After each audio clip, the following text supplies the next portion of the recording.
Welcome to the Rich Idea Library. We're the place that takes source material and really unlocks the most powerful insights to help you navigate your world. Today, we're diving into a concept that's, well, it's been getting a lot of buzz. Mel Robbins' The Let Them Theory. It's pitched as a way to kind of master your reactions and, finally live life more on your own terms. We're going to explore its core ideas. And maybe we can start with a classic thought from the ancient philosopher Epictetus. No man is free who is not master of himself. Yeah, that quote really zeroes in on a fundamental challenge, doesn't it? I mean, in a world where all these external forces are constantly pulling at your peace of mind. Well, our mission today is to extract the core nuggets from this theory, the stuff that can help you truly take charge of your inner world. Okay, let's unpack this feeling then. Have you ever felt like you're caught in a spider web? Just tangled by the expectations and reactions of other people? One minute you're cruising through your day feeling pretty good, and the next, bam, some seemingly small interaction just completely derails everything. I know I've definitely been there. You give way too much mental space to a passing comment, right? Yeah. It's such a universal struggle. Or imagine pouring your heart into a work project, staying late, doing all the things, only for your boss to publicly criticize some tiny detail. Or you share something personal online, a win maybe, and you're waiting for that support, and it's just crickets. And you're left feeling, well, kind of deflated. It's odd. Exactly. And what's fascinating here, I think, is how easy it is to fall into that trap of thinking, okay, if I just try harder or if I just do more, then everyone will be happy with me. Right. The people-pleasing spiral. Totally. But the powerful truth, the core of this theory, is you simply cannot control other people's reactions, no matter how hard you try. Think about someone like Michael Jordan, famous for his relentless pursuit of perfection, right? Incredible work ethic. Yet, even he faced critics, opponents trying to get inside his head, throw him off his game. If anyone could somehow control every outcome, every interaction, you'd think it'd be someone like Jordan, but he couldn't. So what could he control? Well, his own response, his own game, his focus. That's the key takeaway. Okay, so how do we apply that? This urge to control others? You're saying it often springs from fear, like an attempt to create an illusion of safety. Pretty much. But the let them theory doesn't just point out the fear. It offers a direct antidote. By consciously letting go of what you can't control specifically, other people's reactions, you actually, paradoxically, reclaim your real power, which is the freedom to choose your response every single time. So let them yell, let them lecture, let them be disappointed even. Exactly. Your focus needs to shift onto your own actions, not theirs. That's where your true agency lies, This idea of letting them, it's not just some fluffy feel-good concept then. It's actually a practical tool. Oh, absolutely. It's about accepting reality, what is, and then choosing your response instead of constantly fighting against it. And this has deeper roots, right? Yeah, stepping back, this mindset connects deeply with ancient wisdom, particularly Stoicism. The Stoics, they basically taught that true peace comes from focusing only on what's within your control, your thoughts, actions, responses, and radically accepting everything else that's outside of it. It sounds a bit like the Serenity Prayer. It really echoes that, doesn't it? God, grant me the serenity to accept the things I cannot change. That whole idea, the courage to change the things I can and the wisdom to know the difference, that's pretty much at the philosophical bedrock here. When you stop fighting against what is, whether it's someone's unpredictable mood or just a circumstance you don't like, you find this surprising peace. And modern psychology, concepts like radical acceptance points toward the same thing. It's about releasing those really strong emotional reactions in triggering situations. It helps you stay calm, centered. So the core principle is accept their behaviors, their moods, as just inevitable parts of life. Things that don't actually diminish who you are. Like a harsh comment doesn't suddenly change your skills or your character. Not at all. What defines you is your response. And that's why the crucial next step after you mentally say let them is to follow it up with let me. Let them do what they do. And then let yourself decide what's next for you. Okay, let's talk about work. That's such a common source of stress, isn't it? You need the job, obviously, got to pay the bills. But you often feel kind of powerless to change things you dislike. Leads to burnout. Like, what happens when your boss just consistently overlooks your great work for a promotion?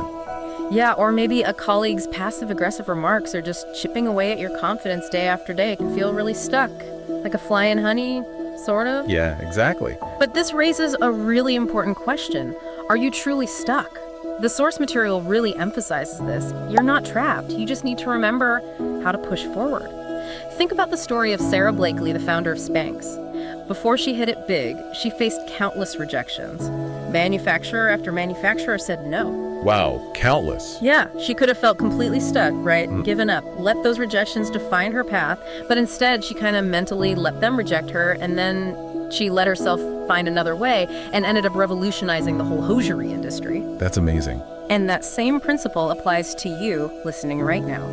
When you feel overlooked or you're dealing with toxic behavior, the mindset is, okay, let these people ignore my achievements. Let them be toxic.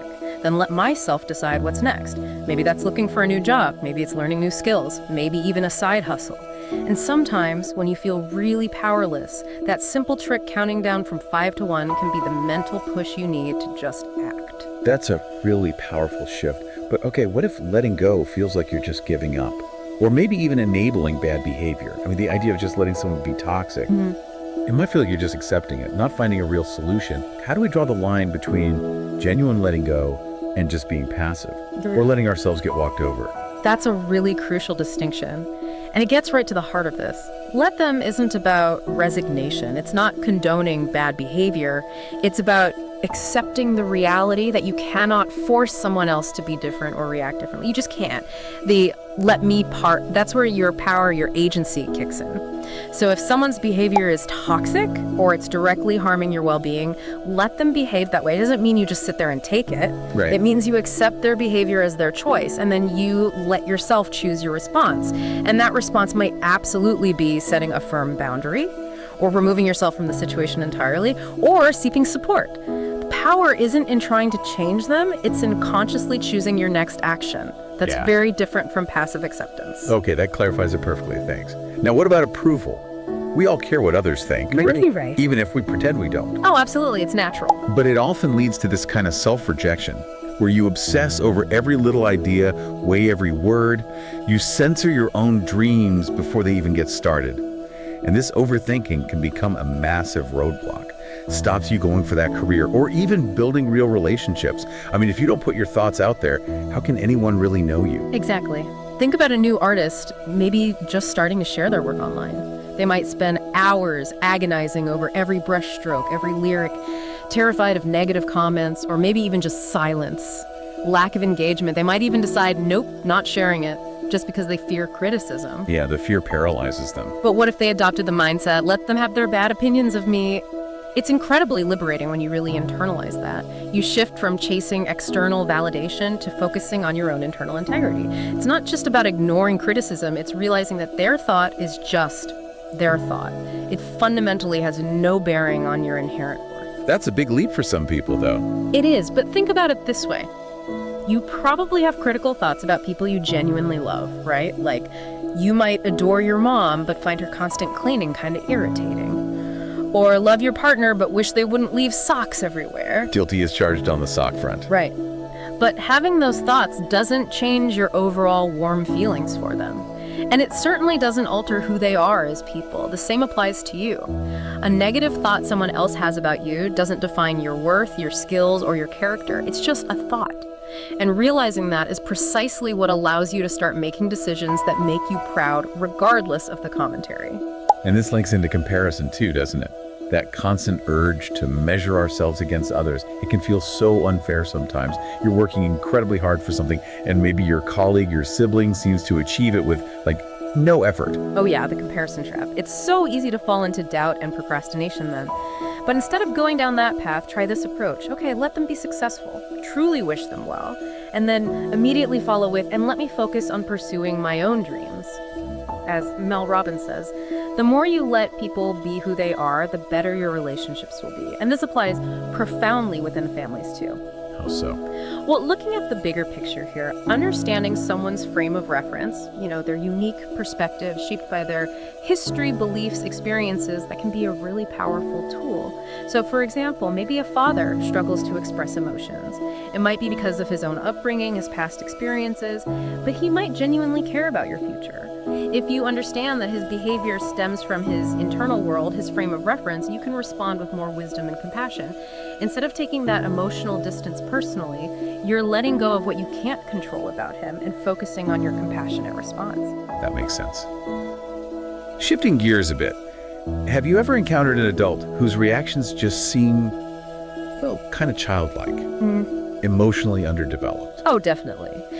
We often expect adults to handle their emotions with grace and maturity, right? But honestly, many haven't learned those vital skills. They might resort to the silent treatment or slamming doors or just explosive outbursts. Yeah, it can be really jarring. And an interesting point here is how this might develop. Children, when they're learning about feelings, they actually need space to process them, to cry, to tantrum sometimes, to ride that emotional wave. But when adults constantly tell them, calm down, stop overreacting, maybe shut them down, those children can grow into emotionally immature adults. They just lack the tools. And it's really crucial to remember, you are not responsible for another adult's emotional immaturity. How does recognizing that help? It helps you disengage. Try imagining their outbursts not as a personal attack, but as, say, an 8-year-old's underdeveloped coping mechanism showing up in an adult body. This shift can create emotional distance. You realize their reaction isn't really about you, it's about their own internal processing, or lack thereof, and importantly, you're not obligated to fix it for them or help them process their feelings. Okay, but what if you recognize some of those patterns in yourself? What if you're the one who sometimes feels like you need to grow up emotionally? Well, first off, recognizing that takes immense courage. Seriously, that's the critical first step towards growth. Once you acknowledge, okay, I need some space to process my feelings better, or I need to master my reactions, you can start developing compassion for yourself. And that, in turn, helps you have compassion for others. And here's a cool physiological insight that helps. Your emotions are basically just brief chemical reactions in your brain. Really? How brief? Typically, they fire within about 6 seconds of a trigger, and the whole emotional wave, the feeling rising and then fading, it usually happens within about 90 seconds. 90 seconds. That's it. Yep. So, learning to ride this emotional wave means allowing yourself to actually feel the emotion. Observe it. Notice the physical sensations like a passing cloud without judging it. And crucially, without letting it drive your actions. Just giving it that brief space to exist and pass naturally. When you do that, you reclaim control over your next move instead of being driven by those reactive impulses. It's really key for developing emotional mastery. That's incredibly powerful, mastering our own internal landscape. But often, our desire for change extends beyond ourselves. We want to see it in others too. How does the let them theory guide us when we're trying to influence people around us? Maybe a partner or kids or colleagues? Yeah, that's a great question. It connects the inner work directly to our relationships. And the core idea here is adults only truly change when they want to change. That internal desire, that wanting it, that's the absolute essence of motivation. You can't force it. Humans are fundamentally driven by, seeking pleasure and avoiding pain. Basic stuff. It's why going to the gym might feel like a chore if you associate it with struggle and pain, but say, playing basketball with friends sounds fun because you associate it with pleasure. So to truly motivate yourself or to influence others, you need to kind of reframe the activity, highlight its benefits, its pleasures. Right. And consider the impact of modeling behavior. If you want your partner to eat healthier, just telling them to do it while you're snacking on junk food. Yeah, that's hypocritical and totally counterproductive, isn't it? It just creates resistance. For sure. Instead, think about this. Imagine watching one of those aesthetically pleasing morning routine videos online. Someone enjoying a long, invigorating walk, then a healthy, vibrant breakfast. Doesn't that kind of make you want to improve your own routine, immediately? Yeah, it actually does. You see the positive benefit. Exactly. When you see someone genuinely benefiting from a habit, looking happy and healthy doing it, you naturally feel a little pull, a desire to try it yourself. Yeah. So if you want to influence someone else's behavior, the most powerful thing you can do is be the change you want to see. Model it. Be patient, be consistent. You might find they gradually adopt new habits, almost feeling like it was their own idea all along. And this is a crucial but, another person's desire to change has to at least match your desire for them to change. Okay. That's key. Yeah.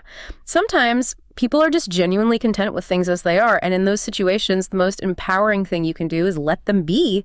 And then let yourself decide what to do next. Maybe you accept it. Maybe you adjust your expectations. Maybe you change the situation for yourself. You just can't force change. You can only inspire it or choose your own path. Okay, this has been super insightful. So for everyone listening, what's the practical takeaway? How can you start applying this right now, ready to start reclaiming some energy and finding more peace? The let them theory isn't just a concept, it's a practical framework. We've put together a kind of checklist to help you apply it starting today. Yeah, let's run through it. First, identify your triggers. Pinpoint maybe 3 specific situations where you feel that intense urge to control others or their reactions. Really think about why these things affect you so deeply. What would it actually feel like to let go of needing to control that? Okay, number 2. Pause before reacting. For the next week, just make a conscious effort. Whenever you feel that familiar impulse to jump in, control things, get swept up, take a deep breath, ask yourself, does this really need my engagement right now, or can I just let them handle it? Good one. Number 3. Set boundaries gently. Think of 1 or 2 areas in your life where saying no or just stepping back feels really overdue. Start practicing assertive, but still compassionate boundary setting. Maybe declining an extra task at work or respectfully bowing out of a draining family discussion. Small steps. Makes sense. What's next? 4, reflect and reinforce. Each evening, maybe take just a few minutes. Journal about one time that day you successfully let someone be themselves without intervening. Notice how it felt to let go of control. Any positive shifts. This helps solidify the new habit. And related to that, number 5 is celebrate small victories. Keep track, even mentally, every time you successfully let go, no matter how small. Someone managed a task without you. A difficult conversation felt lighter. Acknowledge it. It's proof you're growing. I like that. Celebrating the wins. Definitely. Number 6, redirect your energy. Choose one new hobby, passion, or goal you've been neglecting, something just for you. Dedicate maybe just 20 minutes to it each week. This actively redirects that energy you used to spend trying to control others into something that actually serves you. Love that. And the last one. Finally, number 7, create a mantra. Develop a short, calming phrase you can repeat to yourself when you feel overwhelmed or triggered. Something simple like, they have their choices, I have mine, or just let it go, let me be free. Whatever works for you as an immediate mental reset. That's a really practical list. Yeah. So just to quickly recap then, we've learned that your peace isn't found in controlling others, but really in mastering your own reactions. We've seen how understanding different perspectives, embracing emotional maturity, and influencing through modeling these are powerful steps towards real freedom. Yeah. And imagine this real-world scenario right now. Maybe you've been putting off a difficult conversation with a family member. You're dreading their unpredictable reaction. You keep replaying it in your head, feeling stuck, stressed out. But what if, right now, you applied the let them theory? You'd realize, okay, I can't control the response. I can control my preparation, my delivery. You'd set your boundary, speak your truth calmly, and then you'd consciously let them react however they choose to react. And instantly, the power shifts back to you. It allows you to let yourself move forward, free from carrying the weight of their potential disapproval. This isn't just theory, right? It's a practical shift you can genuinely make today. Absolutely. Don't let these powerful insights just stay words floating around in your head. Right. It really is time to put these tools into action in your own life. Reclaim your energy, master your responses, and discover that true freedom we talked about. So the final thought for you is, what's just one small step you can take today to let them and reclaim your own power?